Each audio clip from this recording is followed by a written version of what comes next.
Alors aujourd'hui, j'ai une question vraiment existentielle. Savez-vous qu'il existe dans votre GPS deux moyens de suivre un parcours et que selon le cas, il vaudra mieux utiliser l'un ou l'autre? Eh bien, à la fin de cette vidéo, vous pourrez répondre « Oui, je le sais ».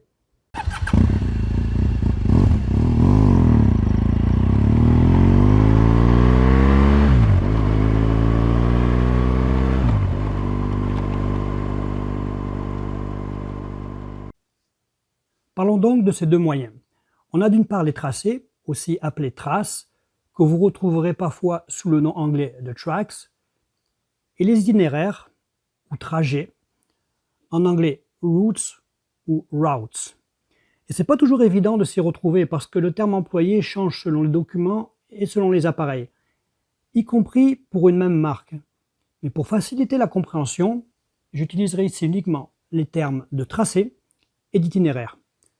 Surtout qu'en plus, pour compliquer le tout, les tracés et les itinéraires sont parfois dans le même format, c'est-à-dire GPX, qui signifie GPS Exchange. Un tracé, c'est un chemin constitué d'une multitude de points, comme ceci. Maintenant, si on zoome, on peut voir qu'effectivement ces points, les petites bulles blanches sur la ligne rose du tracé, sont très nombreux. La première chose qu'on remarque, c'est le rapprochement de ces points et leur nombre. Ici, on a 2223 points pour 256 km, ce qui revient à en moyenne un point tous les 115 mètres. Et la seconde, c'est que ces points sont uniquement représentés par leurs coordonnées. Petit rappel rapide, tout point à la surface de la Terre peut être déterminé par deux coordonnées. Sa latitude, c'est-à-dire sa distance en degrés par rapport à l'équateur, et sa longitude, c'est-à-dire sa distance toujours en degrés par rapport au méridien de Greenwich, qui est une ligne imaginaire qui va du pôle Nord au pôle Sud et qui passe par l'observatoire de Greenwich en Angleterre. Et donc ces coordonnées apparaissent sous cette forme, le N indiquant ici qu'on se trouve au nord de l'équateur et le W qu'on est à l'ouest de ce fameux méridien de Greenwich. Et là vous allez me dire, mais François, comment est-ce qu'on crée un tracé? Eh bien, il existe plein de façons. Mais surtout trois en fait.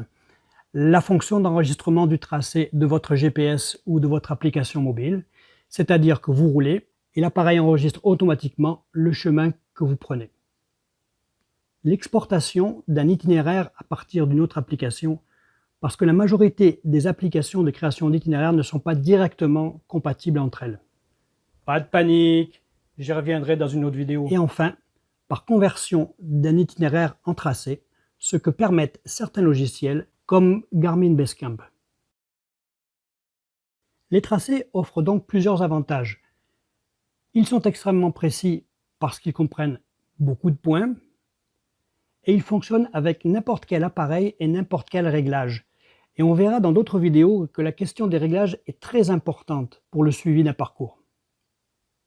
Par contre, ils ne sont pas très parlants puisqu'ils ne présentent quasiment aucun détail.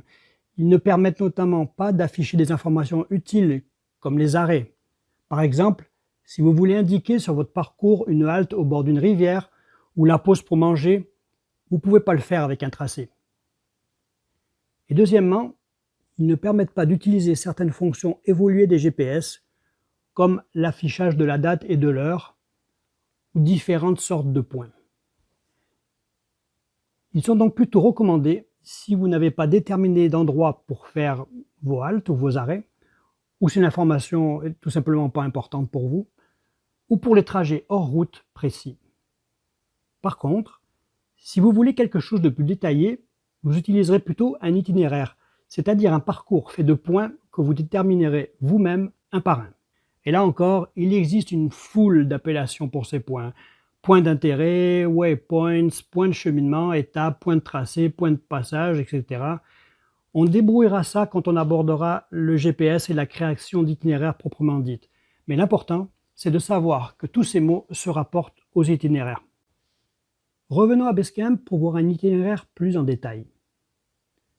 Pour pouvoir comparer, j'ai pris le même parcours que celui que nous avons vu tout à l'heure pour le tracé. Et ici, on a tout un ensemble de renseignements. Mais ce qu'on peut déjà voir, c'est le faible nombre de points, puisqu'ils sont placés manuellement. Ici, ça correspond à un point tous les 16 km. Et rappelez-vous, tout à l'heure, avec un tracé, on avait un point tous les 115 mètres. Ensuite, la clarté des indications. On a des titres parlants, comme un hôtel, une chocolaterie, un bistrot.